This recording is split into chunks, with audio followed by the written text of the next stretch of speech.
This will be a brief introduction to the antenna and to radio wave propagation.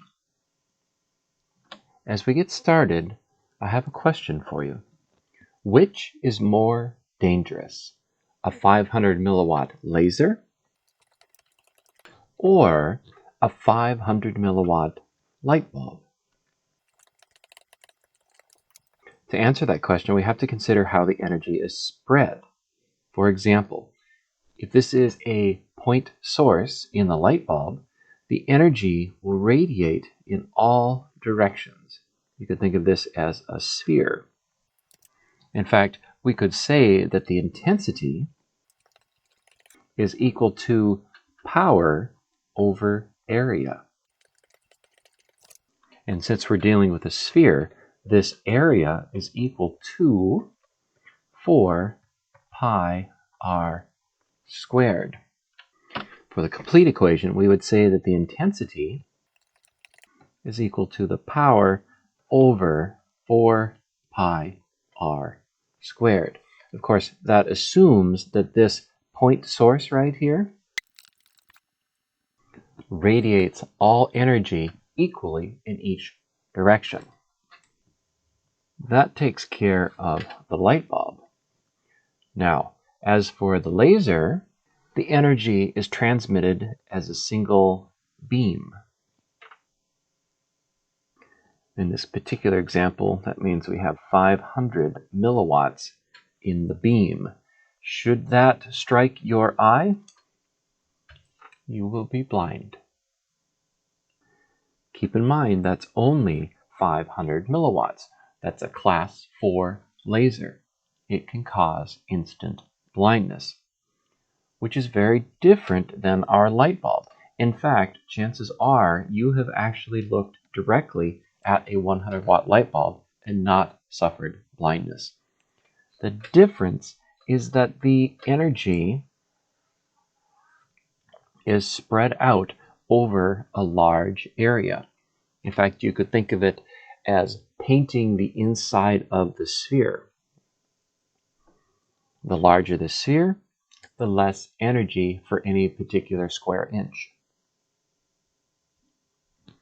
As far as antennas are concerned, we start with a concept known as the isotropic radiator. This isotropic radiator is a concept. It is a concept of a point source. Just like that light bulb example, you could think of this isotropic radiator as a point source with energy radiating equally in all directions. The next antenna of interest is the dipole. It consists of two elements that have been cut to the specific length. To this dipole, we'll add a feed wire and a transmitter. That was a dipole. As we introduce these antenna types, something to keep in the back of your mind is the concept of beam width. That isotropic radiator has the widest beam width because as a point source, energy radiates in all directions equally. The beam width of the dipole is considerably smaller because the dipole will have energy radiating from 2 points. Continuing on, the next antenna of interest is the Yagi,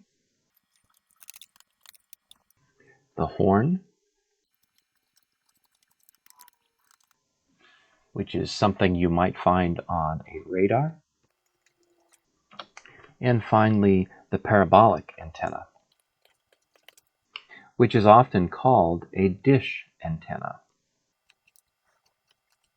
Remember, as we move up this list, the beam width gets larger.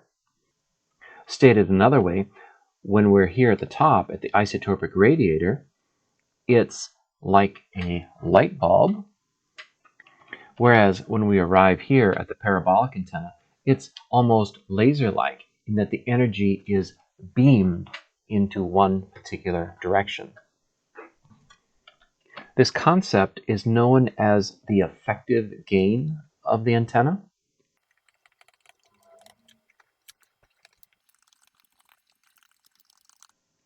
This effective gain is given in terms of decibels. So the gain dB is equal to 10 log of the power at the antenna, or the apparent power, relative to an isotropic radiator, which we describe as power dI. This is relative to an isotropic radiator. Looking back at our antennas, we see that the isotropic radiator radiates energy equal in all directions, whereas any of these other antennas beam the energy. So any antenna that beams the energy will appear as having more power, at least in that direction, than the isotropic radiator does. For example, we'll assume a dipole antenna that has a gain of 2.15 decibels relative to the isotropic radiator. See if you can find the linear ratio between these two antennas. So our gain in dB is equal to 10 log of power relative to the power of the isotropic radiator. In this case, 2.15 is equal to 10 log of power over power isotropic radiator. Solving for that linear ratio, we would say power relative to the isotropic radiator is equal to 10 raised to the 0.215, which is equal to 1.64. To make some sense of this, first consider that isotropic radiator, which radiates equally in all directions. You, as an observer situated here, would observe a certain amount of energy coming from that antenna. As for the dipole, you remember there are two radiating elements. Together they form a beam pattern that looks something like this. You, as an observer, would see a signal that's 2.15 dB greater. Again, this is case number 1, dealing with an isotropic radiator with a transmit power. We'll assume that's 1 watt. Here's case number 2. Again, with a transmitter feeding this antenna with 1 watt. Because of the different antenna types and because of the beam of the antenna, you would see an increase in power of 2.15 dB. On the other hand, if you're in this location, you will see nothing because the beam will not reach you. It's like the laser. You can't see the laser unless it's pointed at you.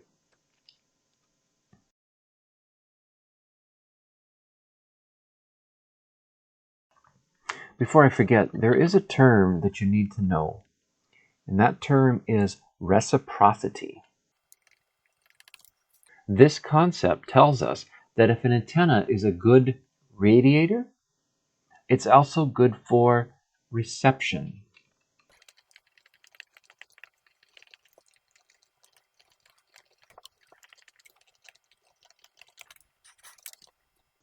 For example, that dipole antenna with the beam pattern that looks something like this will have a gain of 2.15 dBi for a user in this particular area. And it doesn't matter whether we're talking about the receive or the transmit function. By reciprocity, this dipole antenna, if it's a good radiator, means it's also good for receiving. There is another term to write down on your note card, and that is the concept of effective radiated power. This one's very simple. The effective radiated power is the transmitter power multiplied by the gain of the antenna. So transmitter power in watts, and this is linear antenna gain, which we've previously described as power over power relative to the isotropic radiator. Here's an example that will cement all of this together. Consider system A with a 100 watt transmitter connected to an antenna that has a gain of 5 dBi. As for system B, it has a 75 watt transmitter with an antenna gain of 7 dBi. The question you need to answer is which system has the larger effective radiated power. The opening move for this problem is to recognize that these antenna gains are given in dB, but the equation requires a linear gain. So 5 dBi is equal to 10 log of the antenna gain. And for system B, 7 dBi is equal to 10 log of that antenna gain. So here, the gain for system A is equal to 10 raised to the 0.5, which is 3.16. And for system B, the gain is equal to 10 raised to the 0.7, which is equal to 5.01. The effective radiated power for system A is that 100 watt transmitter multiplied by the gain, which yields about 320 watts. And for system B, it's a 75 watt transmitter multiplied by 5.01 gives us an effective power of about 380 watts.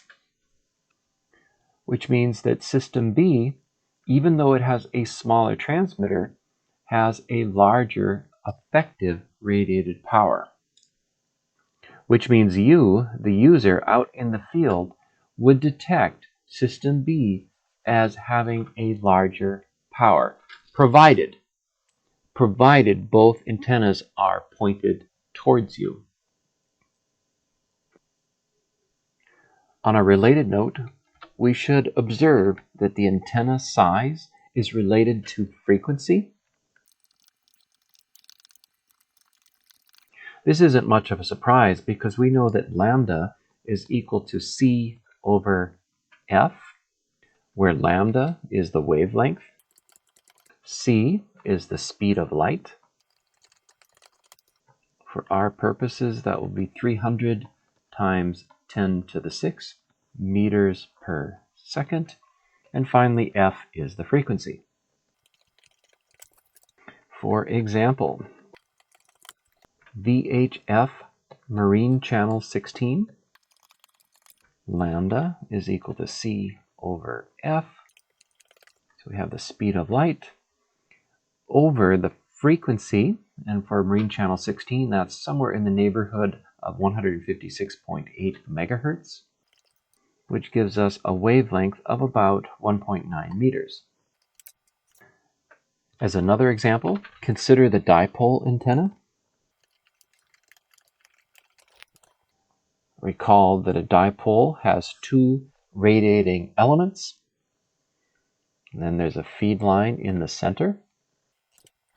The distance from here to here, which is to say tip to tip of the dipole antenna, is lambda divided by 2.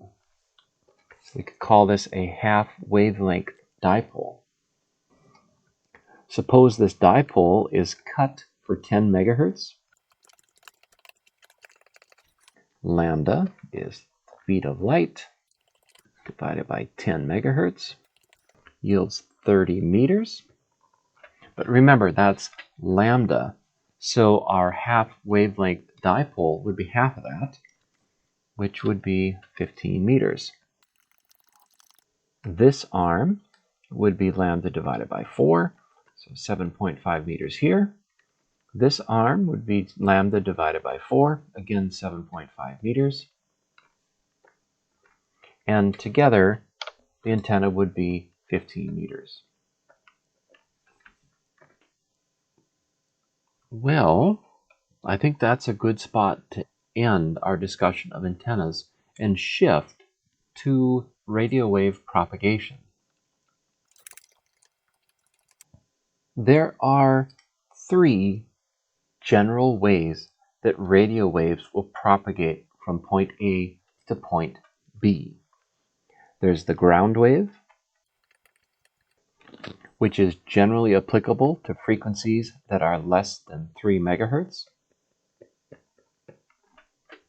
The skywave, which is generally defined as 3 megahertz to about 30 megahertz. And then the direct wave, or line of sight, which is generally applicable to frequencies greater than 30 megahertz. For the ground wave, consider the curvature of the Earth. Let there be a radio transmitter located here. The signal from that transmitter will generally follow the curvature of the Earth. Again, that's for frequencies that are less than 3 megahertz. A good example is the AM broadcast station. The skywaves, now they're the interesting ones. Like our ground wave example, we consider the curvature of the Earth. But this time we recognize that there is an ionosphere. And that ionosphere has different layers. This transmitted radio signal will be refracted in the ionosphere. This is the ionosphere and refraction. Things get really interesting with the skywave because it's only in this area here or this area here where the signal actually comes back down to Earth that it will be able to be received. So you end up with what's called skip zones, where the signal is not heard at all. Things get really interesting with this skip zone because it's not constant, because the conditions in the ionosphere are not constant. You'll find that the skywave has a seasonal component, it has a time of day component,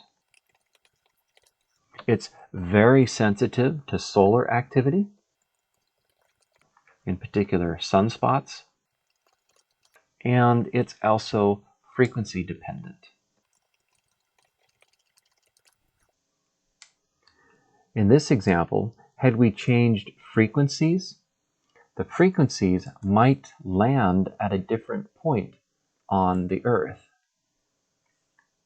So now, this area and this area might have reception of the signal. In actual practice, because of all of these variabilities, it's common to find systems that use multiple frequencies. If we had more time, we could talk about systems such as the automatic link establishment,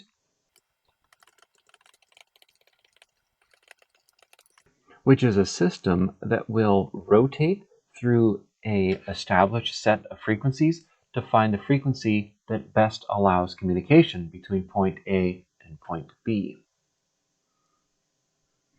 In case I didn't mention it, all of this skywave is applicable to HF radio, so high frequency bands,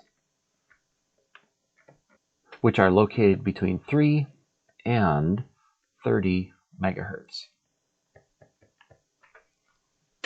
Let's see.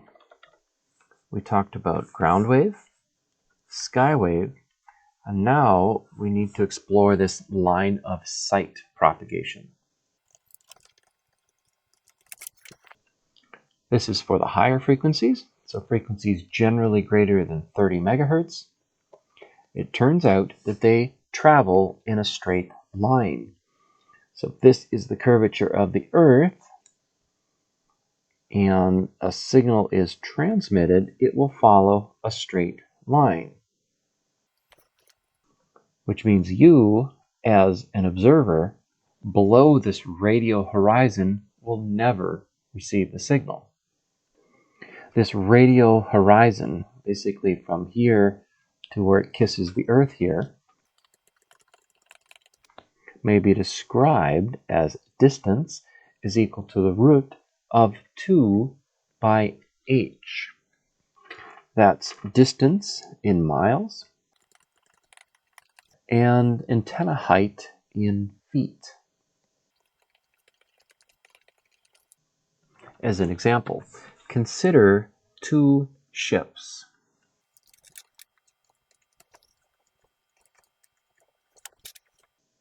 Each ship is equipped with a radar. Let the radar for this ship, height 1, be 40 feet, and the radar for this ship, H2, to be 20 feet. Based on that radio horizon, how far apart can the ships be from each other and still be detected by radar? That distance is equal to the root of 2 by h, where h is the height. So that would get us to here, but this ship also has a radio horizon. So if we put this together, the ships could detect each other at root 2 of 2 by 40 plus root 2 of 2 by 20. So the total distance is approximately 15 miles.